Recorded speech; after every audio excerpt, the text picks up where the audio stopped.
Revolution's platform that they are advancing in this August's DSA convention happening next month. They're coming on to talk a little bit about that platform and their attempts to improve the DSA, increase its sort of anti-imperialism and the principled politics on that front, orient it towards the current ongoing brutal ICE mass deportation raids and the Palestine issue, find ways of making the DSA more of a bottom-up organization instead of a top-down organization, and to push an anti-imperialist and internationalist politic to the forefront and center of the DSA as a national organization. And to do so, they have formed a coalition of left caucuses in the DSA to fight for this new platform. And so we talk about some of the weaknesses of the DSA, the fact that the DSA is in a constant state of evolution, and how people can get involved and help push it in the proper direction that we would like to see the largest socialist organization in the United States be, which is more internationalist, more principled, more anti-imperialist, more anti-colonialist, more pro-Palestine without any reservations, etc. So I think this is a really important fight within the DSA, not just within the DSA, but within the broader socialist movement in the country.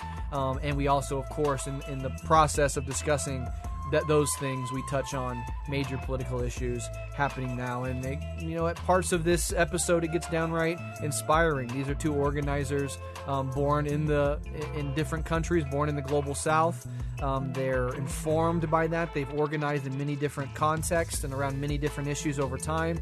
And so not only do they have this specific fight that they want to bring attention to, but they have a lot of wisdom and experience in the socialist, internationalist movement that we can all learn from and gain a lot of insight from. So I'm really excited to present this conversation to all of you today. And if you're in DSA, I think this is incredibly important to listen to. And if you're outside of DSA, I also think it's very important to listen to if you're interested at all in bolstering the socialist movement in the United States. DSA is absolutely a crucial part of that broader socialist ecosystem. And as I say at the end, and as they kind of allude to, it is much easier to sit on the sidelines and sit on social media all day, not doing anything, not organizing anything, and launching theoretical critiques at different organizations that don't 100% align with your ideology. It's a much different and more productive thing to get involved and make those organizations better. And that's not even to say that you need to get involved in DSA specifically, but to get involved in organizing, and instead of launching critiques from the sidelines, put in the work as best you can in your community to make organizing more efficient and better and more principled in whatever ways you can. And for many comrades that I've known personally, they've decided that the best route for them to do that is to enter the DSA and push it in a more principled direction as much as they can. And I find that an incredibly honorable and worthwhile thing to do.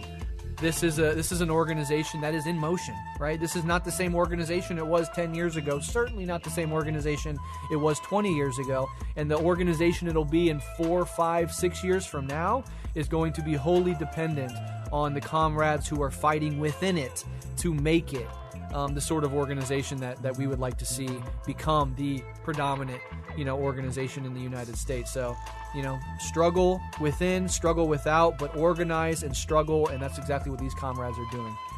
And also, of course, if you like what we do here at Rev Left Radio, you can support us directly on Patreon, patreon.com/Rev Left Radio. You get access to bonus monthly episodes, a back catalog of bonus Patreon exclusives that are, I think, hundreds and hundreds at this point, as well as a new Rev Left Situation Room where whenever big news breaks around the world or domestically, we have a big Zoom call with our patrons where we all kind of work through the issue and think through the issue in real time together as a community. And we've done that. We just started that last month, and it's been really cool. And I look forward to future iterations of that. But also, if you're not into Patreon or you just don't want to do a monthly subscription service, there's always the opportunity to do a one-time donation at Buy Me a Coffee.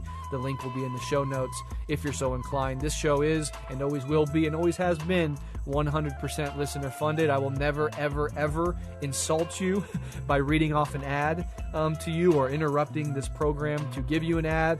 And so if you like what we do and you want to see the show continue, supporting us directly is the only way that we can make that happen. But of course, if you're going through tough times, you don't have the money, totally understand. You can share these episodes, you can leave positive reviews, and those things help as well. All right, without further ado, here's my discussion with Ahmed and Luisa on Springs of Revolution, the DSA, immigration, mass deportations, Palestine as the moral compass of the socialist left, and so much more. Enjoy.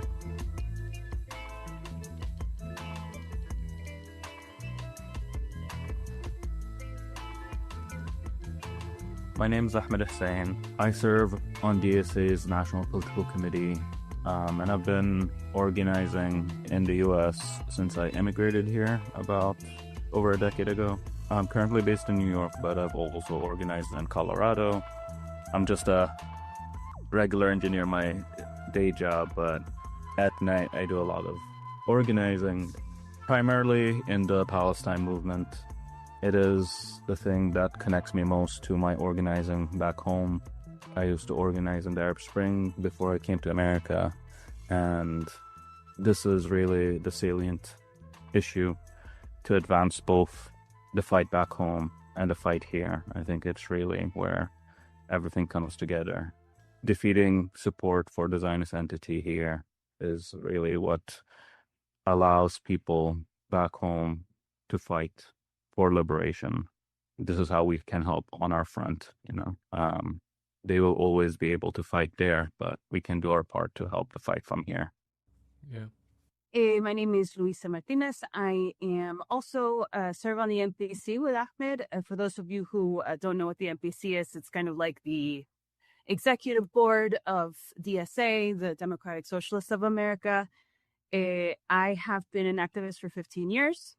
I've lived in 2 states, Florida, where I was actually undocumented for 16 years. And I currently live in the Pacific Northwest and am part of the Portland, Oregon chapter. And my organizing background has been in immigrant justice, labor. I'm a full-time labor, a full-time union organizer. I've organized many strikes. And of course, international solidarity movements, both with respect to anti-imperialism, but also solidarity movements with other socialist movements and parties around the world.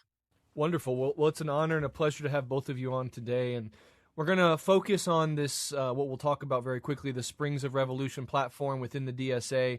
There'll be some people that are listening to this that will be familiar with the internal dynamics of the DSA, some less so, but it'll be accessible to people across the board here. And then we'll also talk about other things like Palestine, like the mass deportation situation that we're facing, lessons from the global south, etc., as we go throughout this conversation. But the focal point is the Springs of Revolution platform and the sort of, I believe it's a conference coming up in August where this is going to be advanced, and I think we could start there. So what is the Springs of Revolution platform, and why are you advancing it at this moment? The Springs of Revolution platform came together pretty organically. A few of us, many of us who have been organizing together in DSA for years, just kind of coalesced into this body. And, a lot of our organizing intersects very heavily, and where they intersect is where we're trying to intervene in DSA. With Palestine organizing in DSA, there's a long history. It used to be kind of an afterthought, a third rail issue, and we've fought to make it a priority. Similarly, with immigrant justice, when the Muslim ban first happened in 2017, DSA didn't really respond. Similarly, if like George Floyd uprising happened, we were organizing on the ground in our chapters. All of us are chapter leaders, and we really oriented towards our community. What are the needs of our community? What are people asking us to do? So, we fight with abolitionist organizations, and we do a lot of abolitionist organizing on the ground.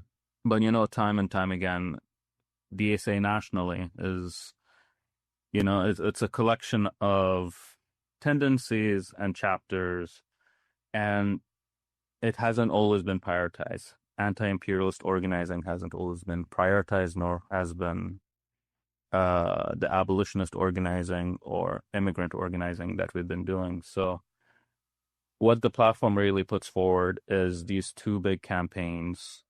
One, an Abolish ICE campaign that serves to build chapters into humble, willing partners to local coalitions working in this fight against ICE, and also to endorse and organize multiple long-term BDS initiatives. Really, like the thing the platform tries to get at is we don't really want a DSA that's top down and telling chapters what to do. We think the best organizing, the most consistent organizing, the thing that really changes America and its left is this very bottom-up approach where we organize our coworkers, our neighbors, talk to people in our neighborhoods, and fight for the things they care about. There are these key issues that matter for different communities, and we should really make them a priority in our fight nationally. So we are reorienting DSA to be more bottom up. We're giving more resources to the chapters. We're doubling douches, and we are establishing these base minimum standards that are binding to all chapters to say, hey, across all of our most visible projects, these are the lines we don't cross. Like, this is our national agreement now. These are our lines that we stick by.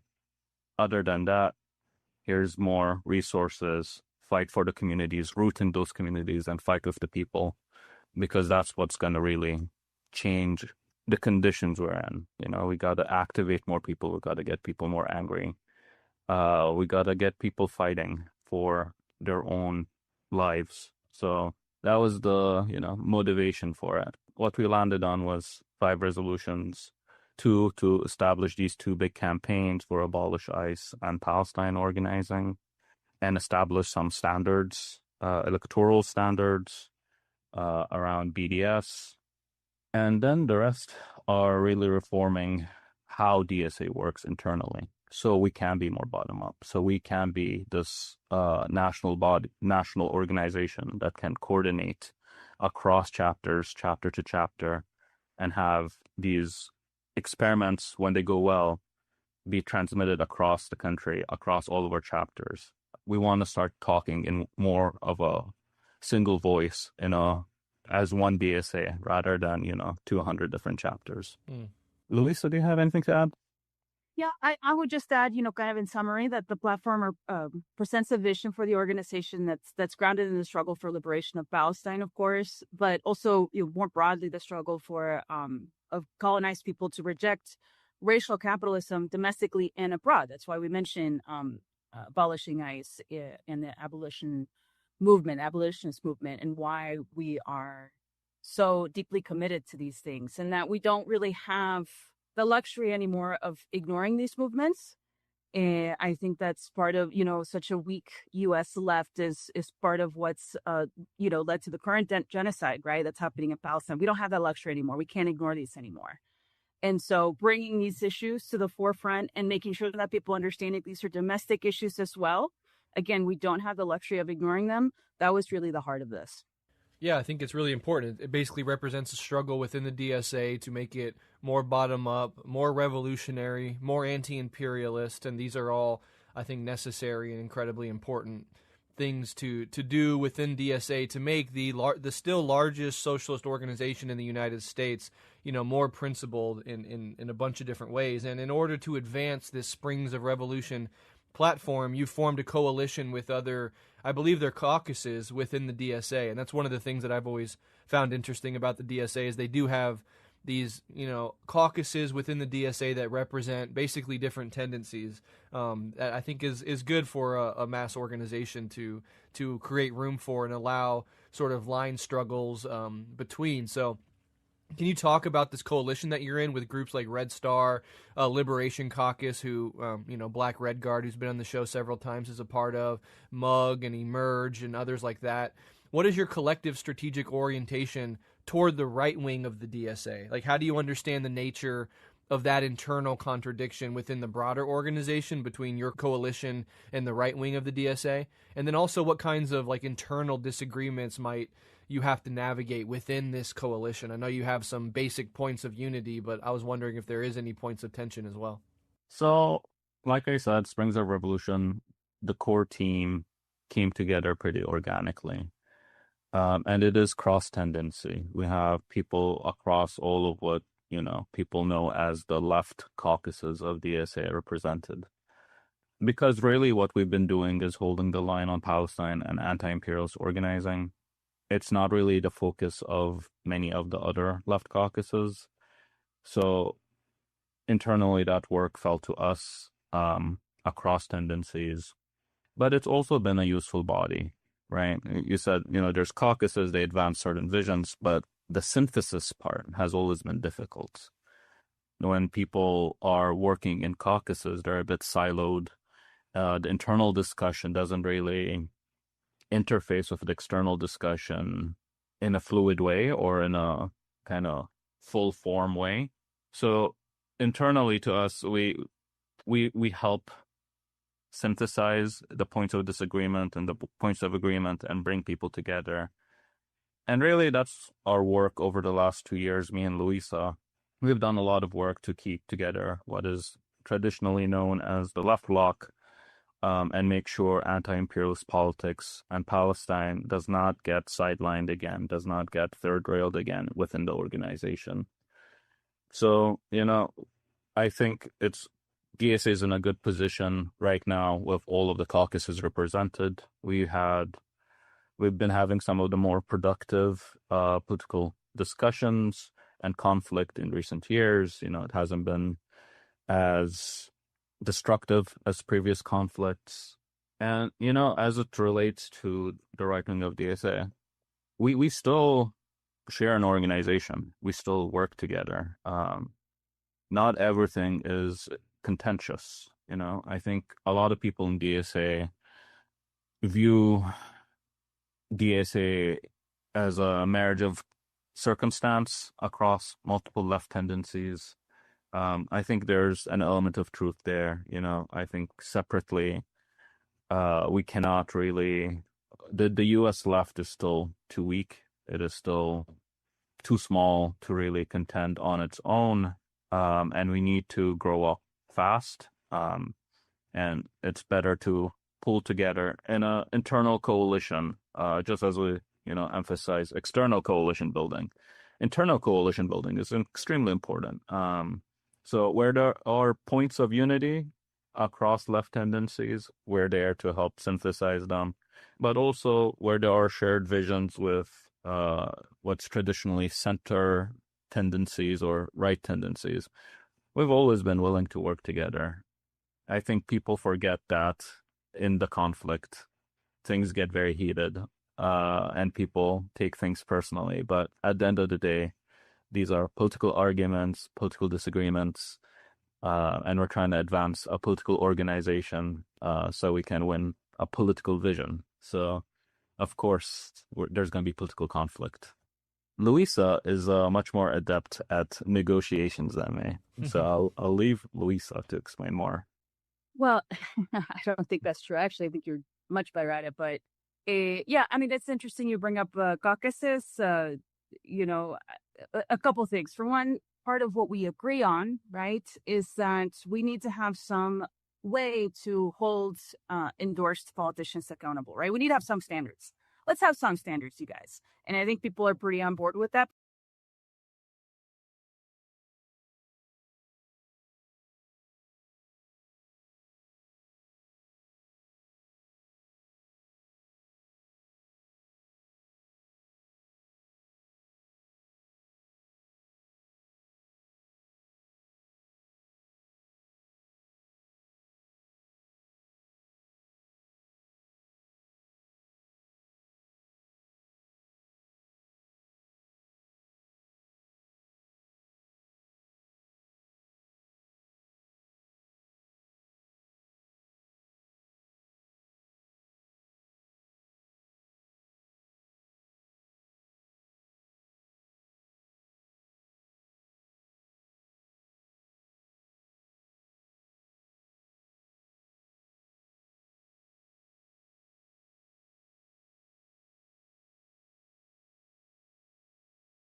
How's this?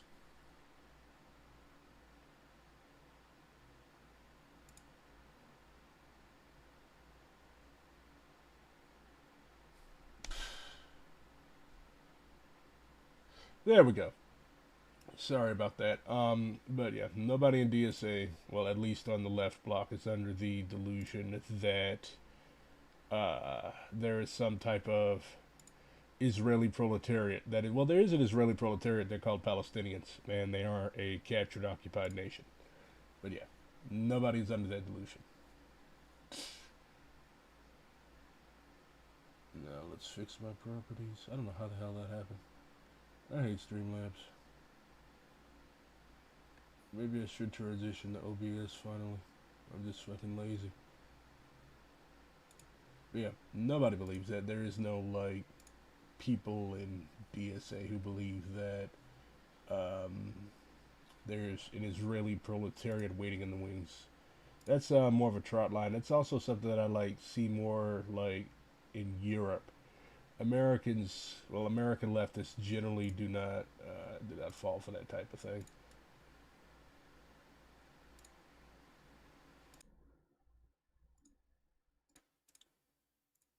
There we go.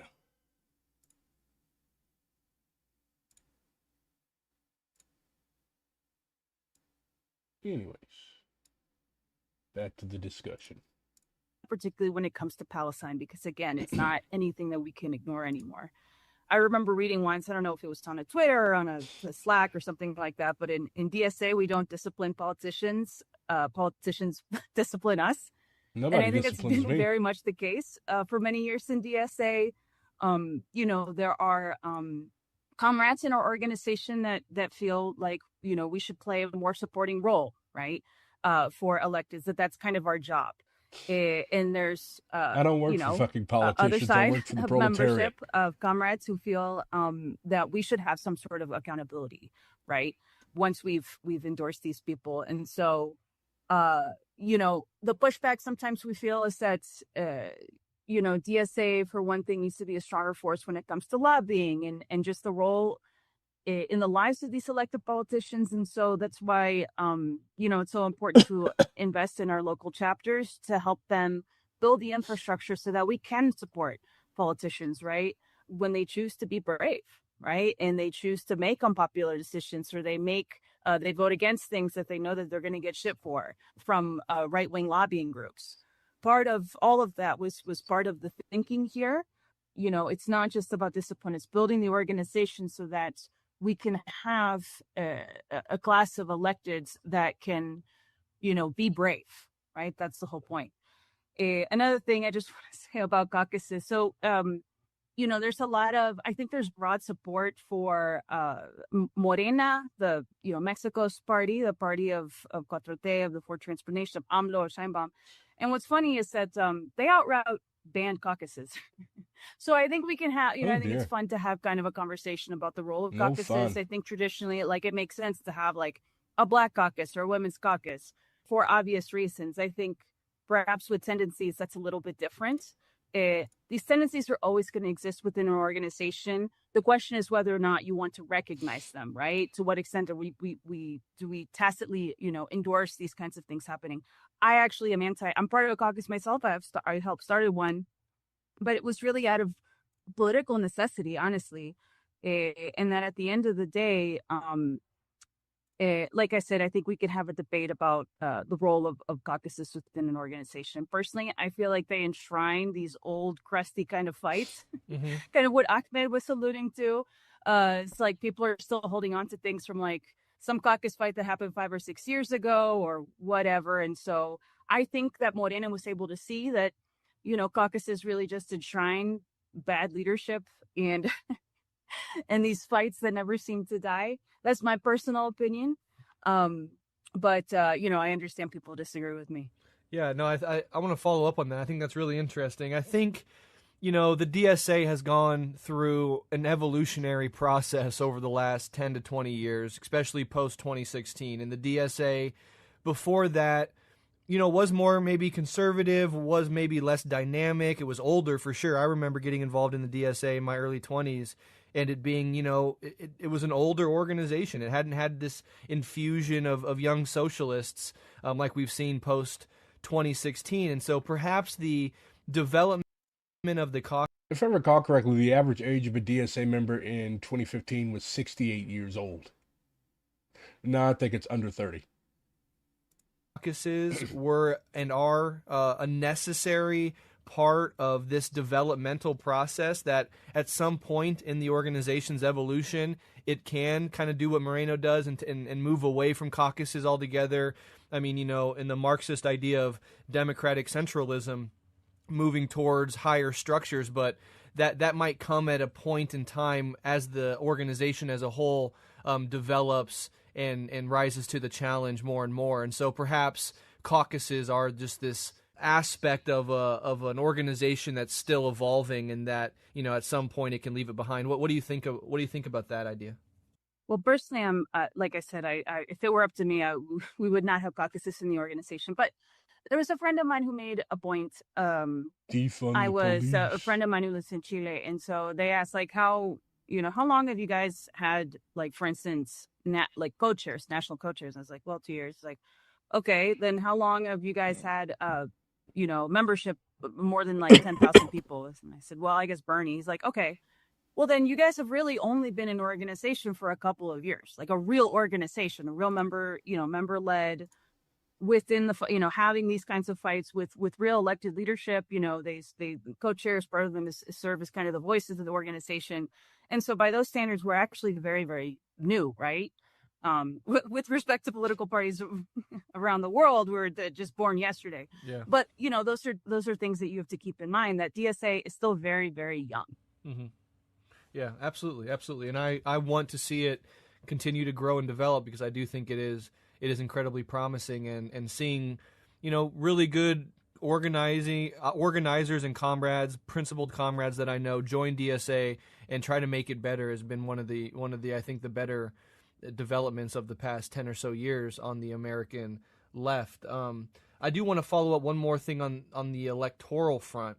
And one thing I do respect about the DSA is that they take the struggle of the electoral terrain seriously. It is not something to merely be dismissed. It is the terrain, for better or worse, through which the majority of Americans engage with national politics. And so if socialists want to be taken seriously as a national force, we're going to have to battle on the electoral terrain. But with that does come one of the core weaknesses, perhaps, of the DSA, which I know you're trying to address, which is this wishy-washy candidate endorsement, where a candidate like, an AOC could run as a member of the DSA, and then there's no mechanism by which to hold them accountable going forward.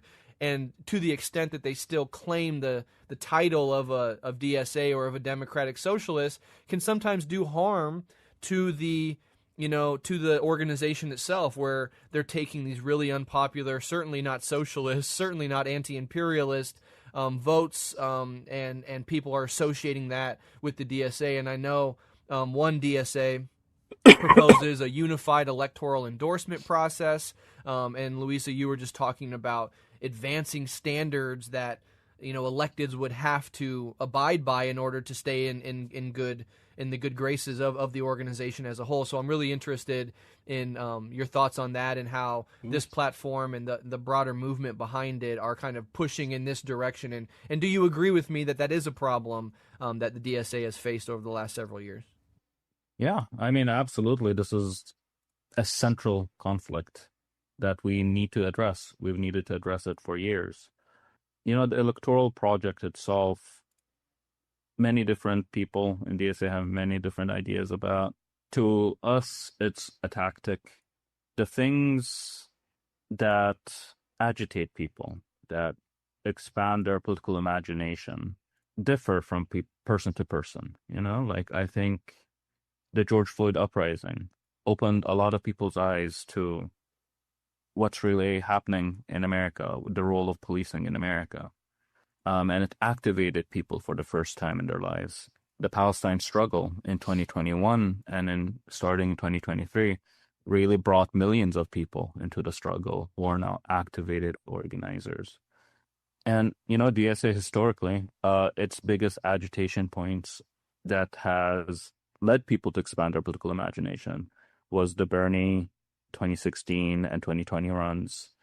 It was AUC winning. It's now Zohran winning, These are all moments where people feel like they can change the trajectory of the future. Now, can they, through the electoral arm of the government, actually do that? That's a different debate. But does it activate people? Does it bring people into the struggle? Yes. So for us, it's like a tactic amongst many that we have to employ to bring people into the fight. That said, we do think nice little mix of architecture and building are asking. This is called Brownsville, by the way. Yes, it's named are after asking John the organization Browns. to take hard stances. They want to know what the DSA endorsed elected stands for. What are the lines they won't back away from? People are very angry. They're not really willing to accept a wishy-washy candidate anymore. They're not really willing to accept wishy-washy endorsed elected. If you are going to carry the DSA name, there's a very large current of membership, likely a majority of membership that wants these hard standards set. So when somebody goes out there and says, I'm a DSA candidate, people know what we stand for and what the things are that we'll fight for and not back away from. So, it's an ongoing conversation, even today with the AOC comments. DSA nationally revoked her endorsement last year over her inability to abide by standards for Palestine. Yet the local chapter of New York City DSA retained its endorsement. And everyone else outside the organization is like, wait, what does that even mean? And the distinction really only matters to DSA members. To everyone else, it's not a real difference. So we're trying to resolve that contradiction. We think, we need a mechanism, an accountability mechanism, chapter to chapter, national to chapter, on how to address these questions. And right now there isn't one. So that's what One DSA is trying to do. It elevates what a local endorsement is. We have 200 plus chapters. Some of these, are not in big cities like New York. They are in Tennessee. They are in Omaha. They are in Oklahoma. And their races do not get much attention, but there are real socialists running for public office in those cities and states that we need to support. And it would benefit the overall project for those to be nationally endorsed candidates that we can talk about, that we can share, and have a unified standard on which we push these candidates. In my own personal kind of evolution as a socialist and a Marxist-Leninist, that, I wasn't ever particularly interested in electoralism, at least not in the beginning. Part of it was me, in my role as a union organizer and seeing the union's relationship to electeds and kind of being sick of it. Mm-hmm. And so I said, well, I devote practically all my free time to DSA, and that's not really anything that interests me, right? But I understand now, of course, I was actually going to Venezuela, that in electoral politics absolutely can be a site for working class political struggle.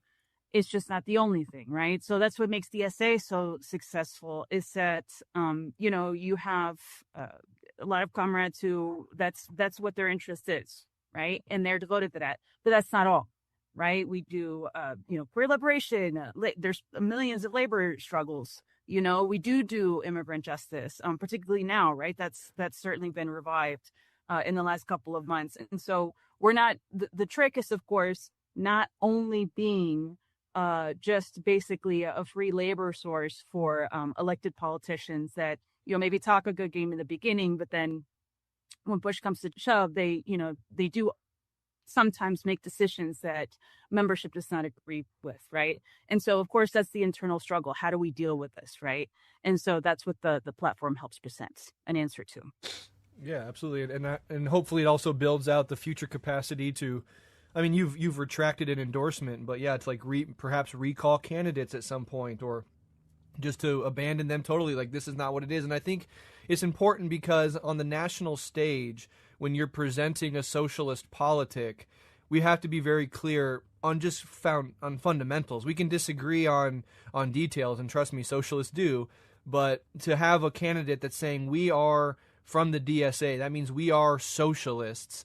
There are some minimal standards that is important that we convey to the rest of the country and the rest of the world. Like, we stand for this, and we stand against Zionism. We stand, 100% against the military-industrial complex, against colonialism and imperialism, and that is the basis of any functional internationalism, which is the foreign policy outlook, if you will, of socialism, proletarian internationalism. So I think it's really important, and I want to see that process within the DSA, make headway and really, really, happen. So a salute to you and all the comrades working on just that. I think it really is a core issue the DSA has to solve, and as you've made very clear, is actively aware of and trying to solve.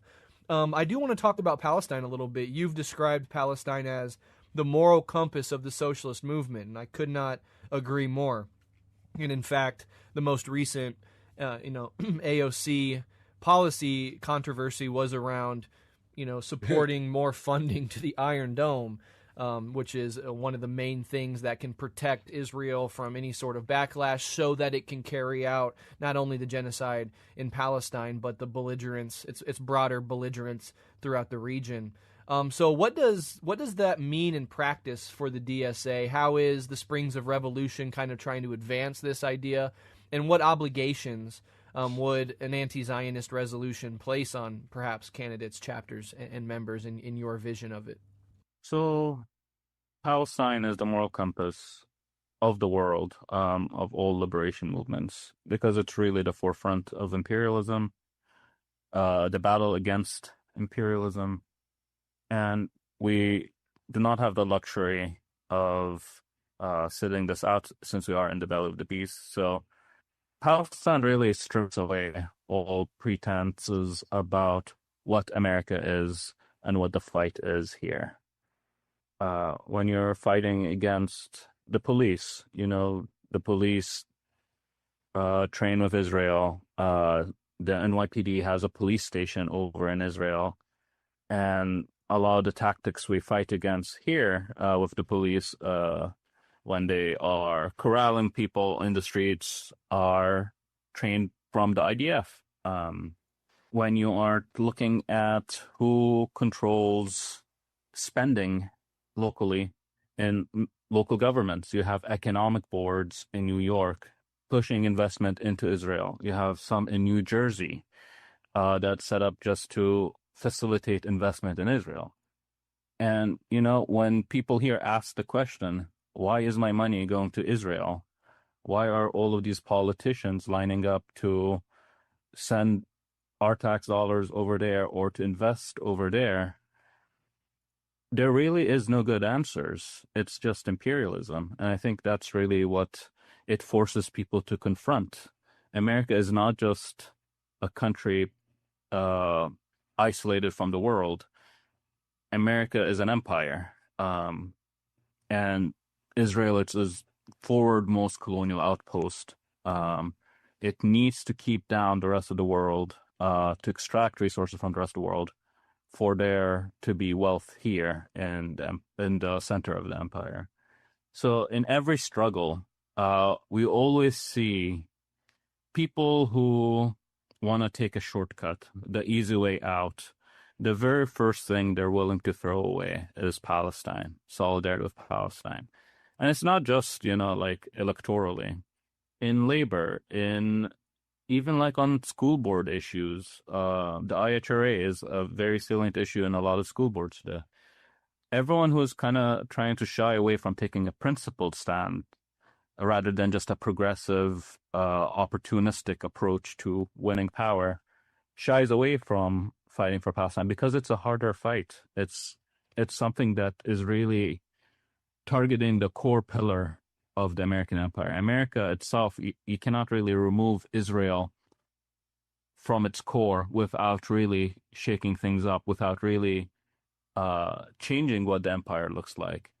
So a lot of people who, might say the right things and act the right way, unless they're willing to fight for Palestine, you can't really say if they're fighting on principle for the working class or are they're fighting for power, for access, for positions. It's easy to fake it, but fighting for the real thing is how we know people are who they say they are. Mm-hmm. As for the anti-Zionist resolution, it really just entrenches these standards across all visible projects in DSA. These are electoral standards. You cannot cross the BDS picket line. You cannot attack the Palestine Liberation Movement. You cannot work against this core pillar of our movement against imperialism without there being consequences. We are trying to establish a material counterweight to the Zionist lobby in America. The Zionist lobby has infinite amounts of money to throw around in small races all across the country. We can withhold our labor from candidates who refuse to take it on. In the process, candidates shift their positions to align with us just so they get our labor when they see how strong the DSA machine is in winning these races. So really establishing these standards establishes a counterweight. Candidates either choose to champion these principles we put forward, or they lose out on our endorsement and likely lose out on the race where we are kingmaker. And that's really the goal with it. Louisa, did you have anything to add? No, I heard Vijay Prashad give an interview a couple recently, and he said, we give Netanyahu too much credit. He's just a thug. It takes the United States, right, to prop up Israel for them to commit the war crimes against humanity they've committed. And so I think, understanding Palestine as the moral compass for the socialist movement is really forcing us to have some sort of internal reflection as an organization about how much our perspective on the rest of the world is grounded on U.S. chauvinism, right? And that's very difficult to escape, especially if you were born here. Ahmed and I weren't. And so I think we can't help, but think about the rest of the world because of our proximity to it. But, it's very difficult, this idea of rejecting this kind of psychic burden of chauvinism. It's really, really difficult to get the man out of your head. It's a constant struggle. And even it's for everybody in the rest of the world. It's part of our kind of individual evolutions of socialists, right? But so much of Zionism is like, kind of U.S. identity that it's based on settler colonial project. It's very European, very first world perspective, but that ultimately, bravery starts with the self, of course. And so this is kind of our version of DSA looking at itself, right? What choice are we going to make?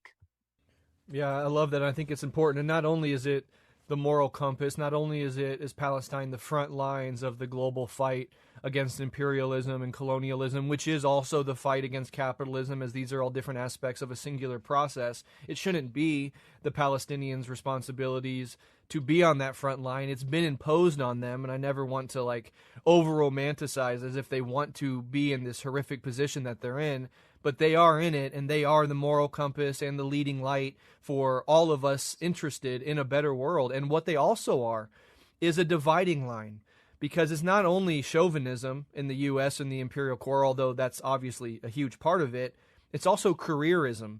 When you take a firm stand on Palestine, whether you're an elected official or even just somebody with a platform at all, or you just have a regular job in some instances, when you take a firm stand for Palestinians, you are risking your own personal advancement, which is careerism. And that's why a lot of these elected officials will always waffle on this issue and try to take a few steps back and accommodate the bad faith attacks on them from Zionists and play into Zionist narratives. But it also, you make enemies. when you take a firm stance on a controversial issue, it's sad that it is controversial, but unfortunately we live in an evil world, and so saying that, you know, Palestine should be free, that is, I mean, the imperial core, it is a controversial statement. You make enemies. And I think for all socialists, whether we're running as elected officials or we're organizers, we have a platform, we have to be utterly willing to make those enemies and take them head on. And actually, that's what brings people over to our side. People don't want to see another person in a suit get up and waffle on some issue.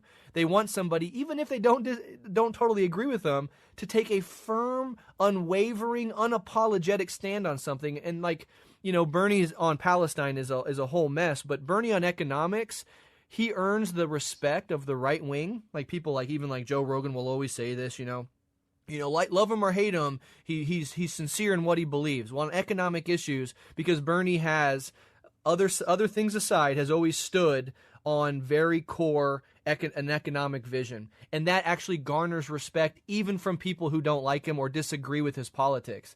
And so I think for us, yes, it's a moral compass. It's the front line of a global struggle for a better world. And it is also just a personal dividing line. Like, are you willing to set aside your careerist ambitions and put personal risk on the line and make plenty of enemies to do what's right? And I think you know, you are pushing that line, and I try to push it on this show, and I think it is one of the core values. And I think not only is it the right thing to do, it is what makes any person come off to others as genuine, sincere, and authentic. And in a world of careerist opportunists who are just advancing their own personal wealth and legacy and status, that is always will be a breath of fresh air, you know?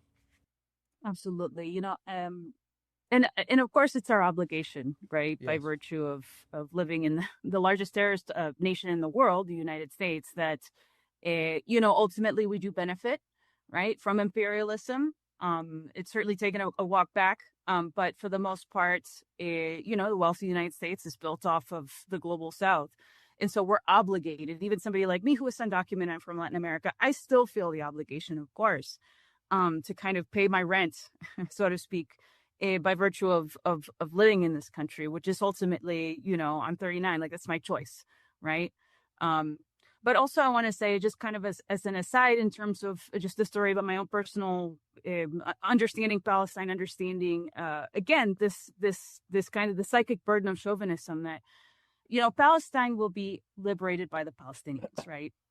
And so that's something that people also in the first world, particularly in the United States, need to learn, is that I remember 15 years ago talking with an elder of the movement who said, I forgot what we were talking about, but they said kind of also as inside, she's like, well, you know, I believe that we stopped the Vietnam War, right? And she was, of course, referring to protests, the protests that happened in the United States. And I believe that when I first heard it, I was like, oh, wow, yeah. And then I realized, no, the Vietnamese liberated themselves. The United States lost that war, right? And so, and I think there's very good analogies that, you know, the genocide is currently being live streamed practically. And so that's really what, you know, they called the Vietnam, the televised war. Mm-hmm. That at this point, it's impossible not to see the images, right? If you're on any kind of social media. And so, you know, I think there's a lot of great analogies, and it took me, again, being, you know, trying to be a good ML. It took me, you know, some time to realize that. For sure. Absolutely. Yeah, and I do think that ultimately, and this kind of gets back to what you were saying before, Louisa, that socialism differs itself from social democracy, especially in the imperial core, by this anti-imperialist and anti-colonial, you know, principled stance. And social democracy in the imperial core historically attempts to wrinkle out that contradiction, to basically ignore that. And I think those contradictions explode in a figure like Bernie Sanders, who is a perfect representation of social democracy, which is certainly an advance on liberalism and neoliberalism and, you know, the major two-party ideological mainstays. But he has this huge, you know, problem to his politics, which is the problem of social democracy, which is this inability to take anti-imperialist politics fully into and actually see it as inseparable from your ostensible economic vision, that these struggles are not disrelated, that you cannot have economic justice in one part of the world that is premised on brutal exploitation in another part of the world. And this is a global vision that we have. It's not a national vision, right? As socialist in the imperial core or in any state, your vision of socialism is not contained within your national borders. It is a global fight for a better world for all living beings.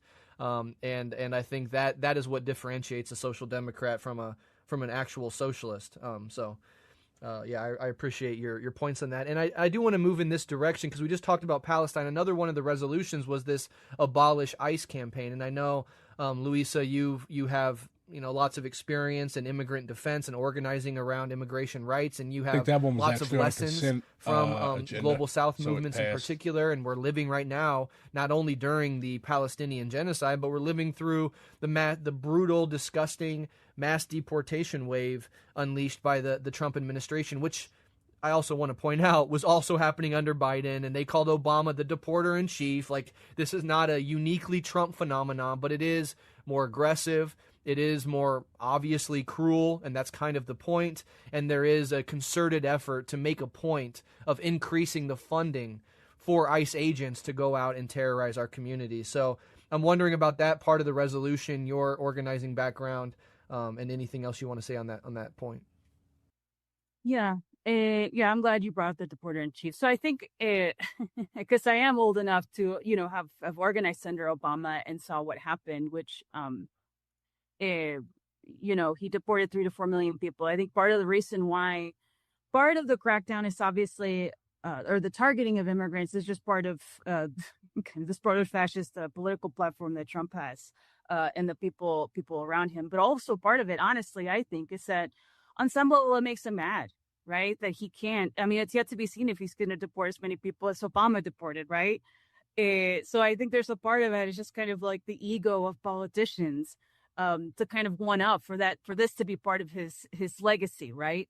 Why does Obama get to be the deporter of chief? That's my. He said yesterday that he's afraid of going to hell. I've had like I said, I've been around long enough to see what the differences are when it comes to a D precedent or an R precedent. I will say, like, the first time that Trump got deported, the first time Trump got elected. That'd be cool, yeah. That would be awesome. Yeah. Take him to a jail in El Salvador.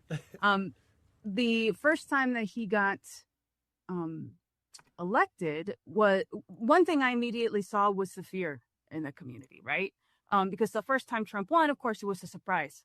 And so what I saw was, just days there would be some rumor on WhatsApp or whatever, and then you would have 20% of kids not go to school because there was some rumor that ICE was going to be there. And so you see a rise, of course, in hate crimes and hate organizations, right? So that is the most kind of salient in terms of the community.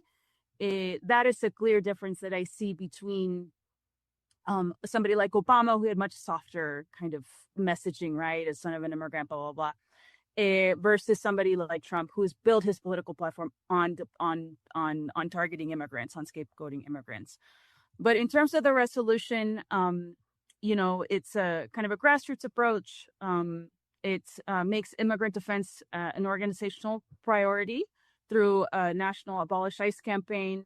This is not to finger wag or anything like that. Again, the first Trump, DSA was not as much in a place to be kind of a national player on this front, and so we really want DSA to be a national voice, right? When it comes to immigrant justice.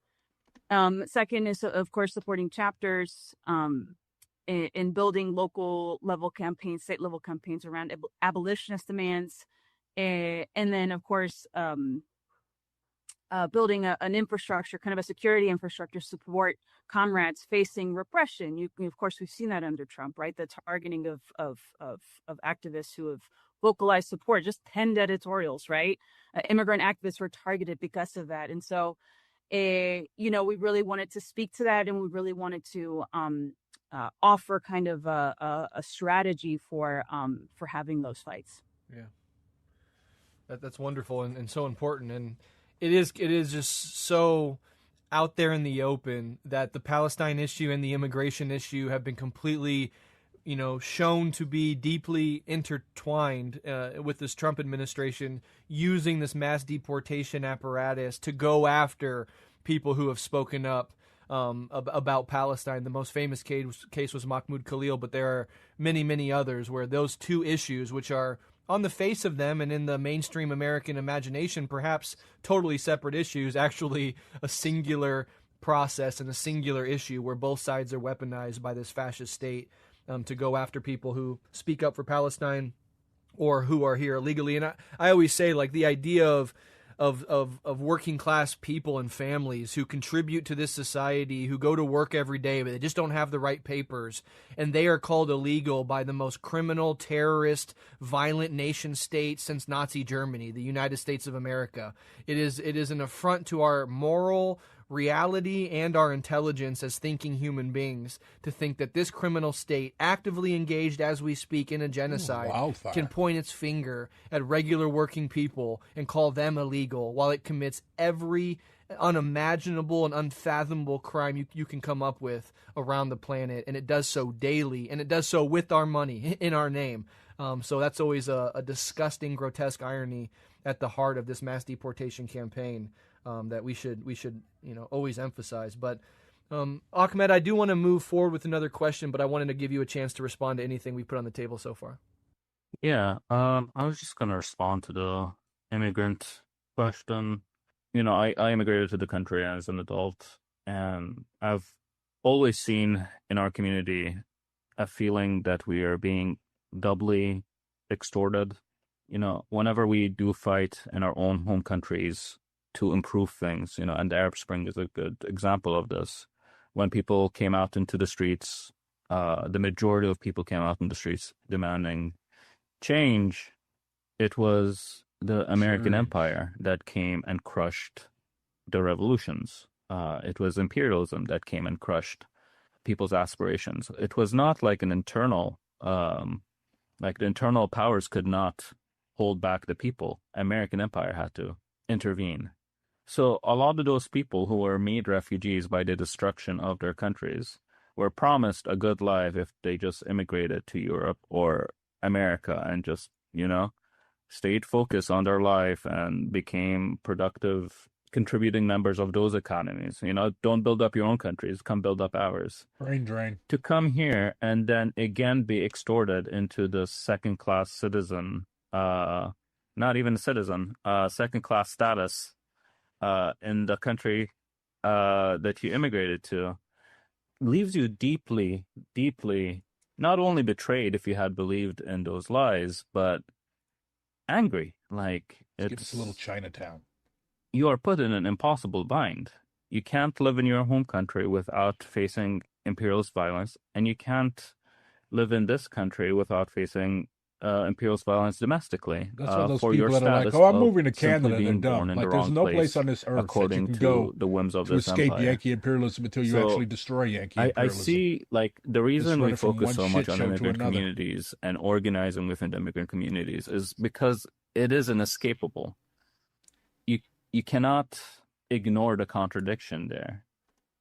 There is nowhere in the world that you can escape, really, the violence of empire. It's gonna chase you down, whether you're here domestically or you're back home overseas. Like, it's the same people. It's the same people. Going to Serbia would entail dealing with Serbians. You. So it's really the people who are most willing to come out and fight. Dealing with Serbians are my worst enemy. North Korea, bro. Who wants to live in fucking Korea? Makes are you serious? Very important point. All power to them. They have the right to not be under immigration, fucking Yankee imperialist occupation and without mentioning imperialism, bombing, without mentioning racial capitalism. They are nobody's going to move. There's North some Korea. people, liberals try to, right? This whole U.S. American dream bullshit, right? But it is a dream, right? It is bullshit that ultimately, I would like I said, definitely the love to wealth in the visit, United though, States is just for built like off of the rest of the world, right? the It's meme. stolen. And But so, yeah, living there, that's why we call marry me a spoiled Westerner abolition if you with want. immigrants' rights, that ultimately this idea of throwing people into Imagine their cages, Wi-Fi is right? absolutely shit, and I'm not looking Black and brown forward to getting people, shot for streaming. it comes from this idea, well, the history of U.S. imperialism, but also from this agenda that a small group of very wealthy people have in the United States of throwing human beings into cages, right? Mm-hmm. So with the rise of immigrant detention centers, which are just prisons, they're immigrant prisons, right? The conditions are punitive, that they're basically prisons. Happened in the mid-90s when these rich people saw, oh, the prison population is actually going down. So we need to make up a bunch of bullshit excuses to throw people in jail. So it's created a really strong anti-immigrant narrative about so-called illegals. Let's create 3 strikes. Let's mandatory minimums, taking away prosecutorial discretion, all of that. It is the abolition movement and the immigrants' rights movement are 2 sides of the same coin. And at the end of the day, it is inseparable from the movement of anti-imperialism. Absolutely. And I think, as Marxists, as dialecticians, dialectical materialists, one of our main ideological and political education responsibilities, obligations to people more broadly is to do exactly what you just said and what both of you actually said in your own different ways, which is showing that these are not disparate problems, that the issue of immigration, the issue of the prison industrial complex, the issue of the military industrial complex and imperialism, and the issues of low wages and health care and shitty working conditions and the 500 years of colonialism, that these are actually not separable in any meaningful way, that they are all part of a single apparatus of domination and exploitation with its roots fundamentally in European colonialism. And this is 500 years of that rotten, toxic, criminal process that was European settler colonialism and colonialism more broadly being played out over 500 years and developing, this grotesque beast developing through colonialism, through slavery, into capitalism, into imperialism. And, I think when you can start to make those connections to regular working people, they start to see that this is not just something that a one-issue vote or this one candidate or we can vote our way out of this. Or they start to see like, to critique this thing also means that I have to critique this other thing because they're inexorably tied together. And I think that's how you raise people's consciousness. That's how you educate people, show them these things are deeply connected. And if you hate this one thing, this one issue that you're really concerned about, you have to zoom out and see the broader system if you need me to that clean the allows streets of that Pyongyang, problem to please say take so. Give root me a and job. flourish in the first Jesus place. Christ, And then you you're can see that desperate. its roots are entangled grower with potatoes all these really other that problems bad? that you at first maybe thought, weren't part Like you of basically what want to go be a interested in, but, fucking. You you basically have want to to go be confront. Kim Jong Un So street cleaner, man. both of you are doing that Jesus seamlessly, and I Christ. just wanted to make that point, and I really appreciate That says more both of about you for Serbia doing than that. it does the I do DPRK, want to be to honest. move forward a little bit here. And, Like, do you have any Ahmed, idea how you brought fucked you up, have to be as I a think country you brought up to both like the be Arab losing Spring people to and the North George fucking Floyd, Korea? Uprising of 2020. And what these represent, and other things, like you can think of Standing Rock, you can think of Occupy, you can think of, obviously, the Palestine issue. These are inflection points. These are points where people start to see the system for what it really is. People get radicalized. People get activated. And although that, they often tend to, or at least without enough organization, they tend to fizzle out over time, they still represent evolutions of many people's consciousness, and they bring in young people to the political movement. They educate people on these issues, and they form the basis of future action and future organizing. So I'm just curious, and this is for both of you, of course, what lessons that you draw from such ruptures, and how you think DSA and organizers more broadly can prepare for future ones. Because, if we could bet money on anything, we could bet that more crises and more horrific things that we have to respond to and fight back against are coming down the pipeline more and more, especially with the climate crisis and just a decaying capitalist imperialist world order. So I'd love to hear your thoughts on any of that. The very name of our platform comes from the springs of revolution. Mm-hmm. There are these revolutionary springs that represent these ruptures that expanded our political imagination. We call them the epochs of working class mass consciousness. My formative spring of revolution was the Arab Spring. And, I grew up in a country with a very rich history of struggle, many uprisings and revolutions over the course of the past century. And I still We got remember oil in the D.C. night That's so funny. before, having seen Tunis, having seen Egypt topple dictators, I still thought it was impossible.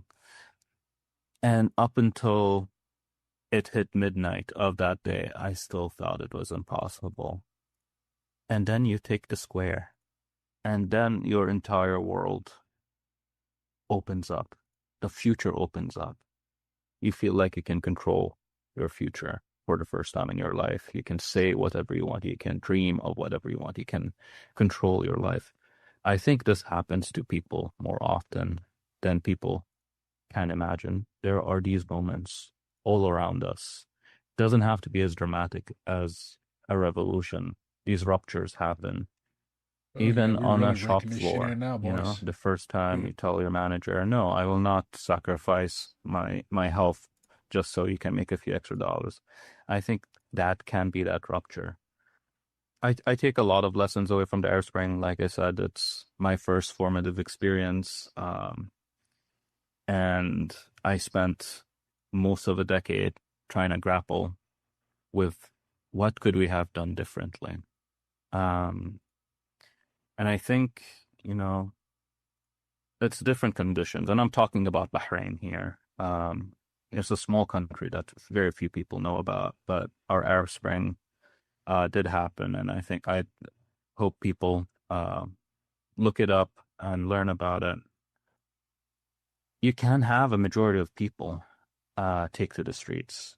You can have mass political consciousness across the majority of the working class. Just know that the rules will always change. The rules are for you. They're not for empire. It's not for the ruling class. You can take control of the structures. You can play the game. Ultimately, it's about power. I think, there's a hope in peaceful revolution. There's a hope in democratic roads to change, to reform. I think people have cited the Carnation Revolution recently in DSA. I think people forget that there was violent struggle in the colonies that made that position untenable for Portugal. It was a coup for that reason. The situation was the Portugal itself cannot sustain that level Chemicals. of violence Yummy. against the colonies. So it had to descend into an old colonial empire, the way many other European nations did. But it's that, like before the revolution, I thought I could just live my life, get rich, and use my, like, whatever money I make to help people.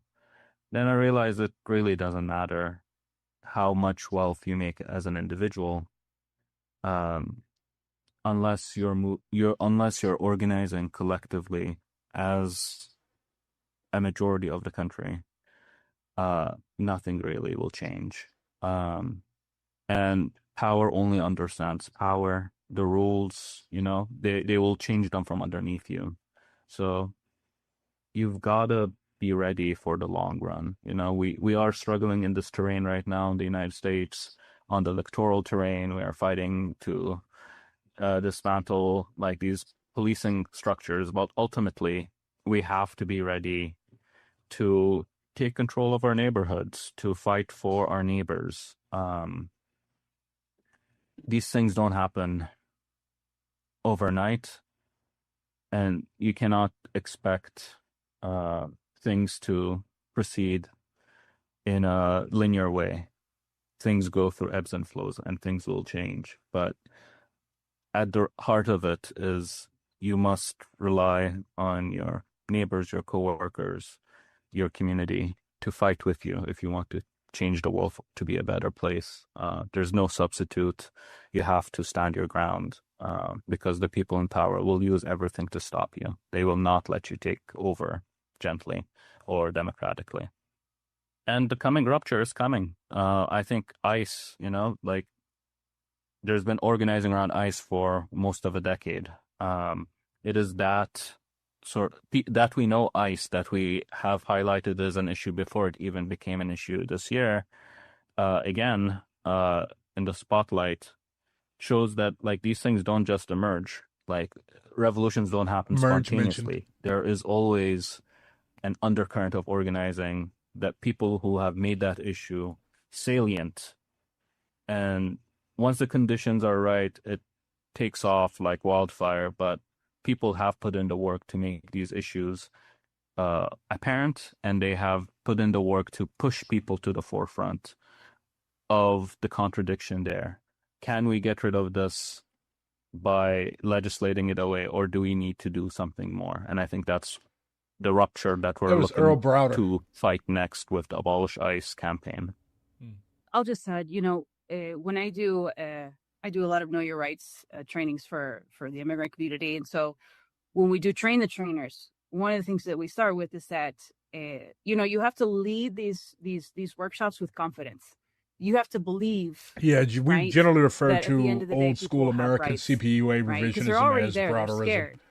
Because he was behind the whole but it's up to you communism to kind of is the Americanism of the 21st century bullshit. So yeah, that's all on Earl Browder. George Floyd. I think like his grandson or something is now a hedge fund police manager. Officer to be convicted of murdering a black it's person. in the blood. That is because it is not because of a legal challenge, right? Not that legal challenges are bad, right? But I think it's kind of the everybody needs to read more. It's like, oh, we not need to just take. It's very U.S., right? I'm going to sue you. And that's fine. We should have legal challenges. But of course, just like electoralism, it shouldn't be the only thing. And so with Chauvin being convicted, that was not because of the system. It is because as a population, we scared the shit out of that judge, right? And we scared the shit out of that jury. And so that is what ultimately judges and juries is an American tradition, right? By the way. Mm-hmm. And so, of course, for us as socialism, the question would we have had that same conviction had there not been millions of people in the streets? And of course, the answer is no, right? A liberal might believe that because they have faith in the system. But of course, as a socialist, as Ahmed was saying, that's not how power works. And so, broadly, in the United States, you need 1% to 5% of the population in order to really push for political change. And so that's what good, strong research has shown that's what it takes in this godforsaken country. And so 1% to 5% actively working for transformation. And so at Occupy, at its peak, you had about 350,000 people, about maybe 0.1% of the population. By the end of June, during the summer of George Floyd rebellion, you had an estimate of 15 million to 26 million total people in the streets, right? So the U.S. population of 340, that's about 17 million people. And so when we talk about meeting the mark, that's what we mean. And so, that was not that long ago. That was a couple years ago. We're not talking about 1968. And so it's certainly possible. Bill right? Browder And worked with Mitt Romney. It's up to us to, of course, believe in that. And so even recently, the old generation of communists, in April, that was red diaper babies notwithstanding, were generally so shit at raising all of their this kids. is certainly possible. But again, that's how you end up with Pete Buttigieg and Kamala Harris. That it will take DSA, and of course, DSA is part of a greater left, to make these demands, to do it in an organized way.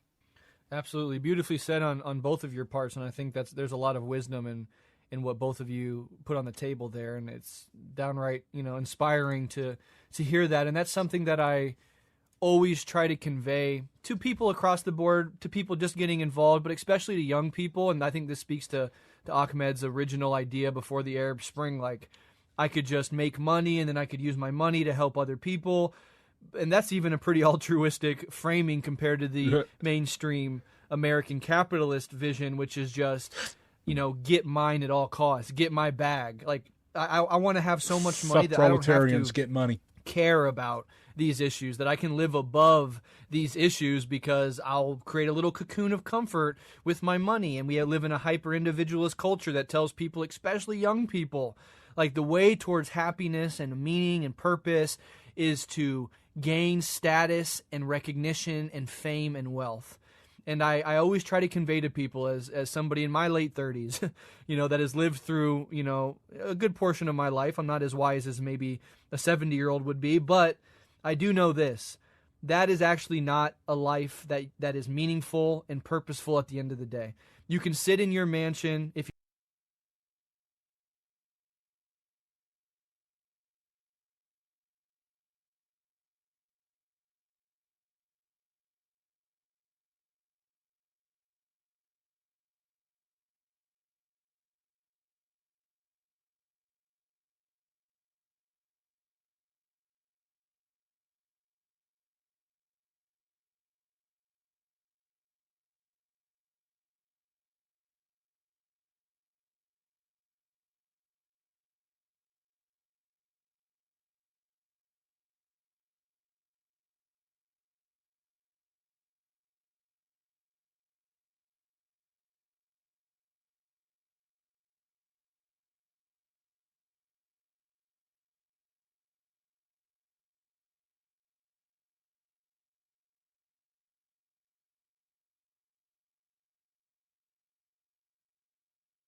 you're even one of the very few who could get that far, right? We're talking 99% of people don't achieve it even if they try it.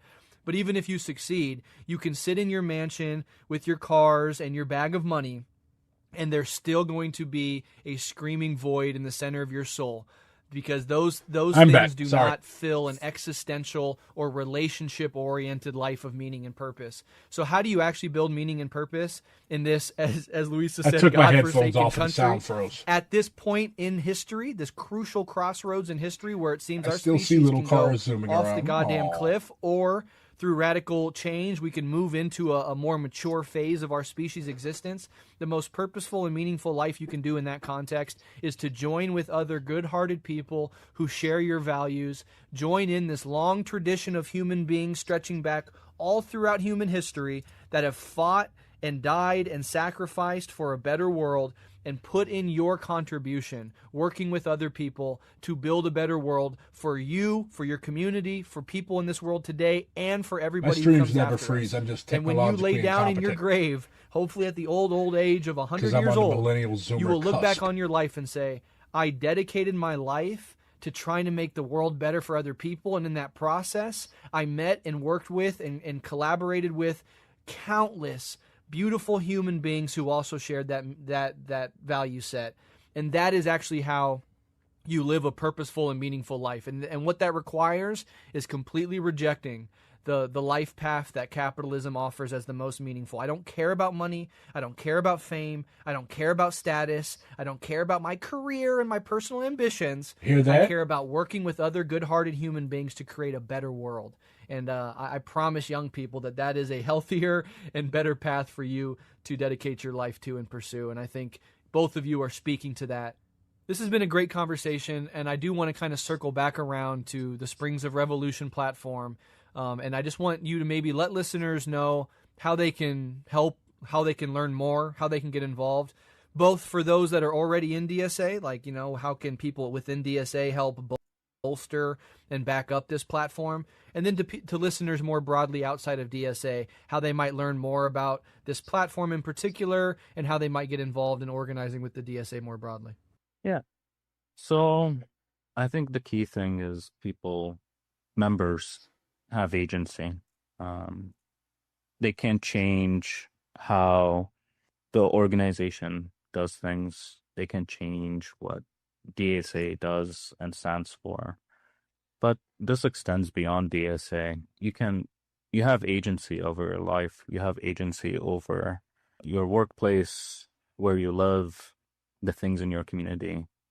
And I think, it's easy to retreat and say there are all these reasons I can't do this, or I can't, these things can't happen. But you can change things. You have to talk to people. You can change things. You can convince people of different positions. Everyone can change. Nobody's born with their positions. DSA is the same. It's a wide open sphere for people to come in. If they have good ideas and are willing to put in the labor, they can, pass a resolution, push a campaign, organize a campaign, bring thousands of members along and win it. That's usually how people first radicalize in DSA. They vote on something, they work on it, and then by some miracle, they win that reform or that change that changes the course of their life. They have access to childcare. They have access to legal resources if they're getting evicted. These things are possible, and you can build it in DSA. You can build it elsewhere. But whatever you do, start building. You control your life. You control how things will develop in the future. So take that responsibility seriously. And on that note, Wesley Bell got BTFO'd in St. Louis the other day. Yesterday evening. They barely let the fucking dude talk. Because, you don't let a genocider who stole Cory Bush's seat come to your town and do this shit. This guy literally had his seat bought for him by AIPAC, and he hasn't done shit with it. He's literally a fascist. He does not care about anybody but himself and his own political career that he's not doing anything with. This guy hasn't done shit for St. Louis. He hasn't done shit about the fact that our city was gutted by a fucking tornado. He hasn't done shit for the Palestinian people. He's literally just an empty soup. And yeah, the sooner we get rid of him, the better. Because he's a puppet. He's an insult to black people. Within the past 2 hours, a contentious town hall debate wrapped up with Congressman Wesley Bell in downtown St. Louis. A group of demonstrators showing up, challenging Bell on his stance on the conflict in the Middle East. 5 on your side's Brent Solomon is just back from that heated exchange where at times Bell could barely get a word in. Brent? Yeah, liken it to a classroom of rowdy students where a teacher is trying to take command and get the students to listen. Half of the room coming out to genuinely hear what the congressman had to say. The other side pushing back, yelling, and at times even standing and turning their back. Get out, ma'am. Got to go. Security in the white. So why not? Let's talk about it. So let's talk about it then.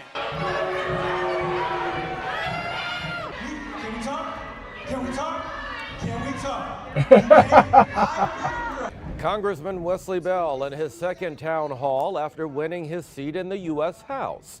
He came to talk about a variety of issues, his work getting FEMA assistance for tornado survivors, gun violence claiming lives in the city.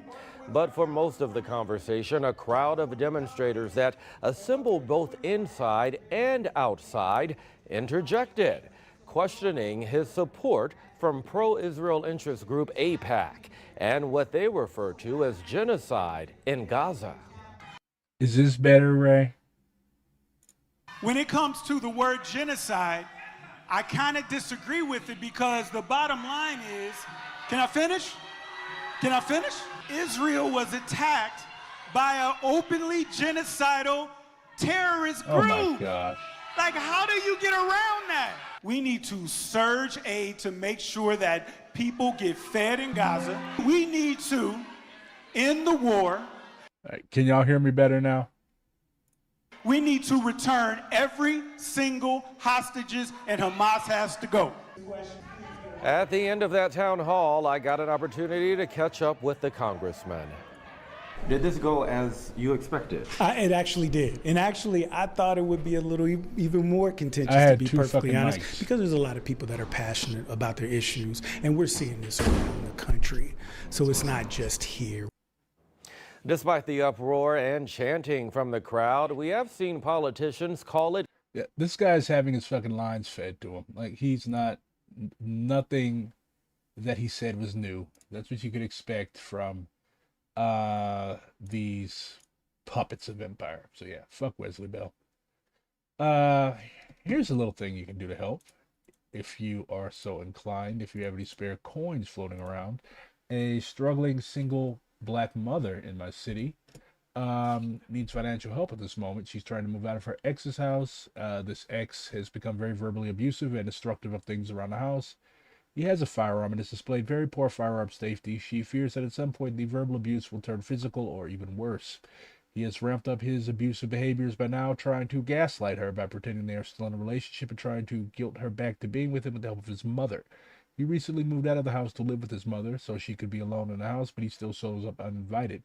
She needs to get her car fixed so that she can physically get away from this house, and a friend of hers is going to help figure out temporary housing. She attempted to contact domestic violence help groups for temporary housing, but they ghosted her, leaving her stranded. She is looking to raise $4,000. With this, she could pay up her upcoming rent, plus utilities, plus a few months of rent that she didn't have to pay while they were dating. But now, her ex-boyfriend and his mother are making her pay in retaliation for her breaking up with him. Small amounts of $2,700, and the rest of the money would be used to fix her vehicle and help buy boxes so that she can move her stuff out. Her car has been broken and her ex-boyfriend refused to help get it fixed. Any amount of donations will be useful to help her get on her feet. Astrid is a single, black, disabled mother of a 5-year-old son and a few service dogs who is unable to work due to her disabilities and relies on SSI payments to stay afloat. So I put this in the chat, and if you are so inclined to help save this victim of most atrocious misogyny, feel free. It's very important work. So, in other news, DSA is officially endorsing the People's Conference for Palestine for the very first time. We have endorsed local actions around Washington, D.C., but on a national level, due to the passage of Resolution 22 for a fighting anti-Zionist DSA, we are now able to endorse Palestinian Youth Movement's Conference for Palestine, which is being held in Detroit, Michigan, from August 29th to the 31st. No, I will not be there. Unfortunately, I do plan on going next year, though. The St. Louis Post-Disgrace missed an opportunity to highlight the extraordinary work of grassroots community-led organizations that supported and continue to support their neighbors at a time of extreme hardship. An individual named Schmidt wrote a piece titled "The Tornado Devastated Black Neighborhoods. Where was BLM?" If you watch Comrade Brett's documentary, you will know exactly where Black Liberation Movement organizers were. They were out on the streets helping their people. Groups led by Ferguson activists such as Action St. Louis, Freedom Community Center for the Culture STL, Operation Any Means Necessary, Tenants Transforming St. Louis, and many others have well-earned reputations for supporting their communities, whether by advocating for social justice or providing essential aid in the wake of a devastating natural disaster. The question Ms. Smith should have asked is, where was the federal government? The Trump administration's decision to redirect $608 million in FEMA funding from disaster response to building immigration detention centers has left our city with only a fraction of the resources provided to other disaster-stricken communities. Despite our best efforts, the city lacks the capacity to fill the gap, and it is these and other Black-led organizations rooted in Ferguson's legacy that have stepped up. This piece was written by President of the Board of Aldermen, Megan Green, who is also a DSA member. I'm proud to call her comrade. I remember when this happened. Well, of course I remember. I hope I remember. It was only like a fucking week and a half ago. But we killed Michael Harrington's ghost. I told Brett this. I keep telling people this. Michael Harrington is no longer a guiding light in DSA. We now are guided by revolutionary youth. We are guided by principled Marxist-Leninists and Marxist-Leninist Maoists like myself and my comrades of Liberation Caucus, and also comrades from the Springs of Revolution Slate, Red Star, MUG, and various other revolutionary left-wing caucuses. Oh yeah, Liberation Socialist Caucus. I cannot forget the anarchists because they will be mad at me. So, we are in a new DSA. Like, if you have any qualms, any issues about joining DSA because you're afraid of being tarred as a liberal by your do-nothing online friends, don't be. Join DSA. Like, there are hundreds of people who never would have even given DSA a second chance who are joining us now because we demonstrated that we are actually taking anti-Zionism seriously, we're taking anti-imperialism seriously, and we are serious about building a revolutionary socialist party that could seize the time and deliver relief to the people of the third world and colonized people here at home.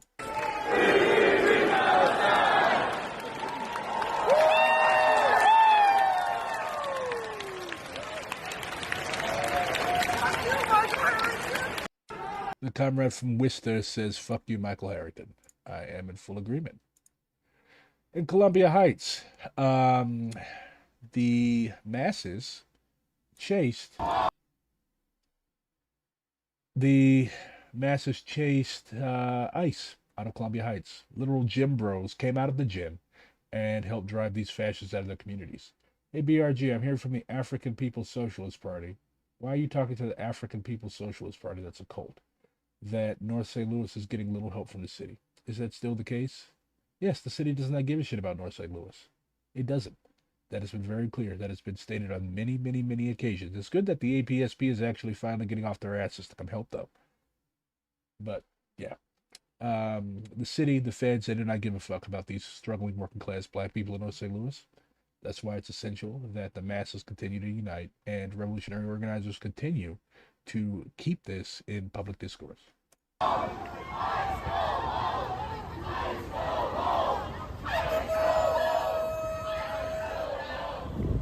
They're chanting "ICE go home," by the way.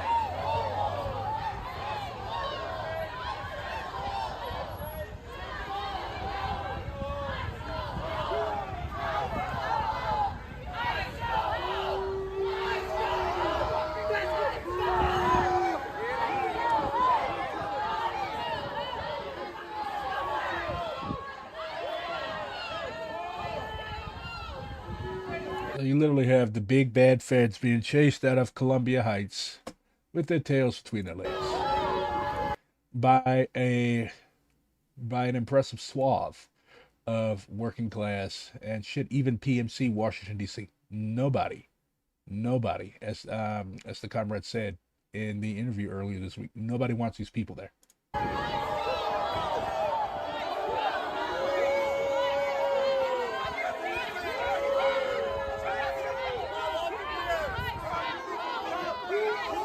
They're literally getting a struggle session. I love to see it.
Look at this fucking random gym bro just standing out there.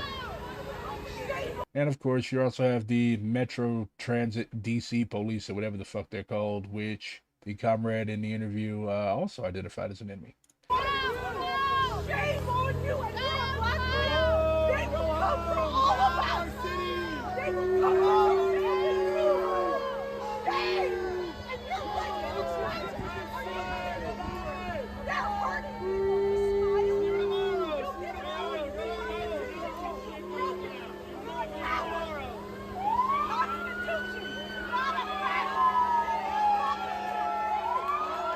Why do you keep mentioning the APSP? It's Amala Yeshatella's cult. I don't give a fuck about the APSP. I do not boost cult organizations.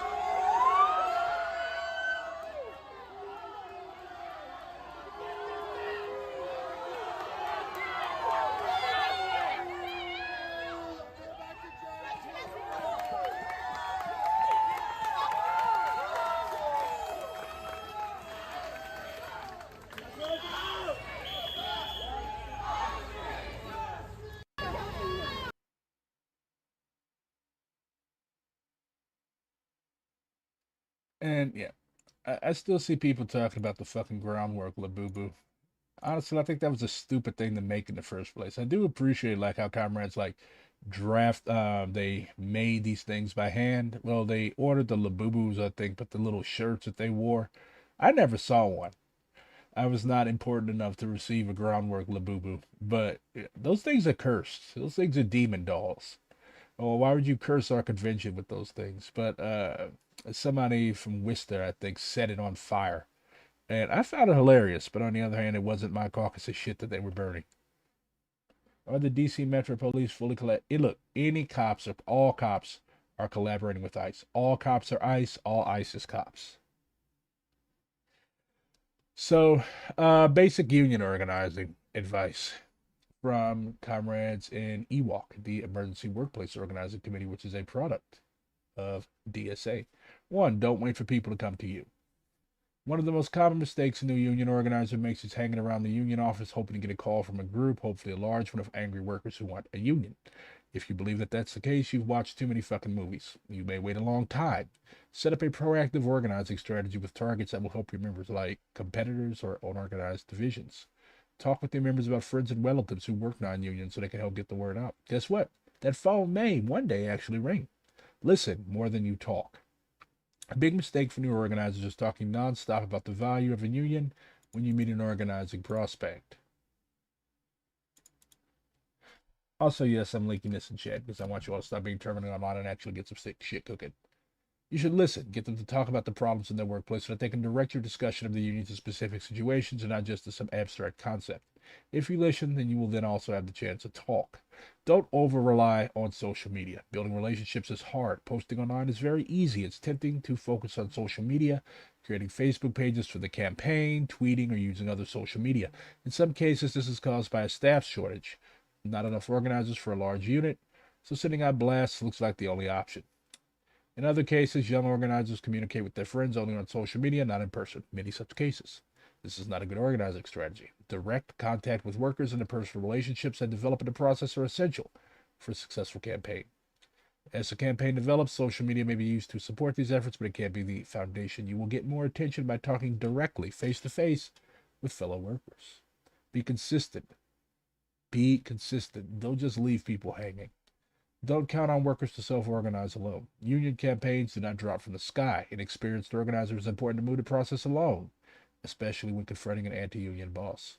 If you gather a group of high school students, give them a basketball and tell them to create a winning team, how would it go? It would not go very well.